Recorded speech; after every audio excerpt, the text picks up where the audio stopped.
Death shall come on swift wings to whoever disturbs the peace of Pharaoh. یہ الفاظ کسی ہالی would movie کی سکرپٹ نہیں ہے.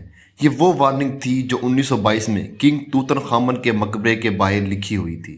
جب برٹش آرکیالوجسٹ ہاورڈ کارٹر نے 3000 سال سے بند اس مقبرے کا دروازہ کھولا تو اس نے نہ صرف بے تحاشا سونا دریافت کیا بلکہ موت کو بھی آزاد کر دیا. ٹوم کھلنے کے چند مہینوں کے اندر ہی اس پروجیکٹ سے جڑے 22 لوگوں کی نہایت ہی مسٹیریس طریقے سے موت ہو گئی. کسی کا خون زہر بن گیا تو کسی نے اچانک خودکشی کر لی. کیا واقعی 3000 سال پرانے کسی فرعون کا جادو ان موتوں کے پیچھے تھا، یا پھر اس مقبرے میں کوئی ایسی سائنٹیفک اور ڈارک چیز بند تھی جسے عام انسان سمجھ نہیں پایا؟ آئیے اس اینشینٹ مسٹری کو ڈیکوڈ کریں. السلام علیکم دوستو، آج کی اس ویڈیو میں ہم اینشینٹ ایجپٹ کے سب سے بڑے راز، بلیک میجک کی تھیوریز اور 22 موتوں کی سائنٹیفک حقیقت کو سمجھیں گے.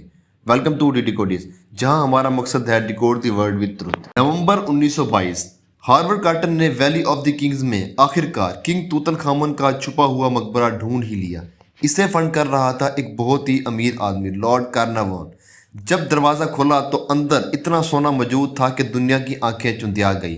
لیکن اس خوشی کے کچھ ہی دن بعد عجیب واقعات شروع ہو گئے. لارڈ کارناوان کو ایک مچھر نے کاٹا. اس جگہ پر انہوں نے غلطی سے ریزر لگا دیا اور دیکھتے ہی دیکھتے انہیں بلڈ پوائزننگ ہو گئی. جس رات لارڈ کارناوان کی موت ہوئی، اچانک پورے کائرو میں لائٹ بھی چلی گئی اور انگلینڈ میں ان کا پالتو کتا بھی اچانک رونے لگا اور پھر مر گیا. میڈیا نے اسے نام دیا دی ممیز کرس، اور یہ صرف شروعات تھی. لارڈ کارنر کی موت کے بعد تو جیسے ہی سلسلہ شروع ہی ہو گیا. مقبرے کو وزٹ کرنے والے امریکن فائنینشر جارج کی نمونیا سے موت ہو گئی. ایک اور آرکیالوجسٹ جس کا نام ہیوگ ایویلائن وائٹ تھا، اس نے ڈر کے مارے خودکشی کر لی اور اپنا خون سے لیٹر لکھا کہ ممی کی لعنت مجھے کھا رہی ہے. دیکھتے ہی دیکھتے 22 ایسے لوگ جو اس مقبرے سے ڈائریکٹلی یا انڈائریکٹلی جڑے تھے، ان کی عجیب و غریب بیماریوں اور ایکسیڈنٹس میں موت ہو گئی. پوری دنیا خوف میں تھی. لوگ اپنے پرانے ایجپشین آرٹیفیکٹس میوزیمز کو واپس کرنے لگے. لیکن سوال یہ ہے کہ یہ سچ میں قرض تھا، یا میڈیا نے اپنی نیوز بیچنے کے لیے کانفیڈنس کو ایک خوفناک کہانی بنا دیا تھا؟ یہاں دی ڈیکوڈس کا اصل کام شروع ہوتا ہے. ذرا اس امیج کو دیکھیے. جب کوئی شپنگ کنٹینر مہینوں تک بند رہتا ہے تو اسے کھولنے والے ایکسپرٹس اسپیشل سوٹ اور گیس ماسک پہنتے ہیں کیونکہ اندر ٹاکسک گیس بن چکی ہوتی ہے. اب ذرا سوچئے، ایک ایسا مقبرہ جو 3000 سال سے کمپلیٹلی سیل تھا. ماڈرن سائنس نے اس قرض کو ڈیکوڈ کر لیا ہے. موت کی اصل وجہ کوئی بھوت یا جادو نہیں ہے بلکہ بیولوجی ہے.